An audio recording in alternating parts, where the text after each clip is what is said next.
Hi, welcome to Our Small Table. Today we're making waffled Monte Cristos, which avoids the fat of frying. This is our finished product. Let's see how we got there. Okay, we have our milk in a shallow pan.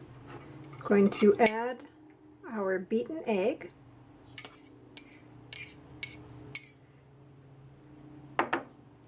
As well as our sugar and grated orange peel.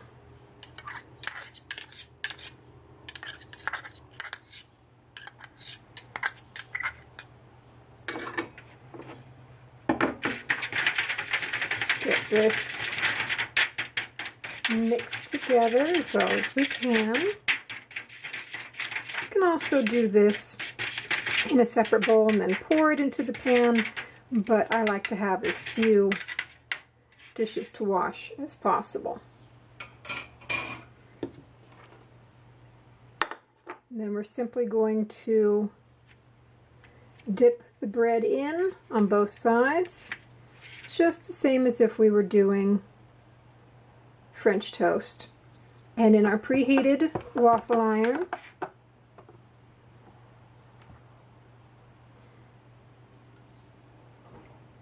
we're going to just cook the bread. You gotta do this fairly quickly so that they cook at the same time.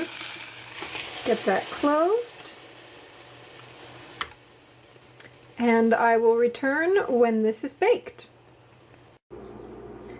Okay, we have two nicely golden browned slices of bread. We're just going to start layering the cheese on. The point of doing this with the waffle maker is to keep from having to fry it.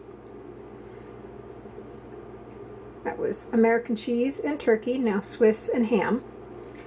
We still will have to put this on the stove top just to make the edges nice and crispy, because they're a little bit soft in the ridges here. Another option before putting this in the waffle maker is to add finely chopped pecans on top of the bread, but I'm not able to eat pecans, so I'm not doing that. We're just going to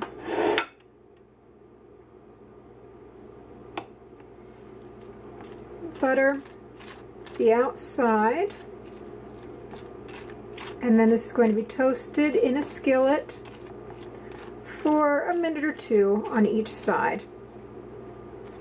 When this side is facing down in the skillet, I'll put some butter on the other side. It'll get flipped. Another option, if I was doing a whole bunch of these, would be to bake it in the oven. They could all come out at the same time that way. But since I'm just doing two and demonstrating one, we'll just do it on the stovetop. And I shall return when this is baked off. And here we have it. I'm going to go ahead and sprinkle with some powdered sugar. And we've got it served alongside some seedless raspberry jam. And that is our waffled Monte Cristos. Thanks for joining me today on Our Small Table. Next week we're having pork tenderloin with horseradish sauce. You can find the link to this recipe in the video description, as well as links to places you can find me around social media, Instagram, Pinterest, Twitter, places like that. Hope we'll see you next time for the pork, and have a great day.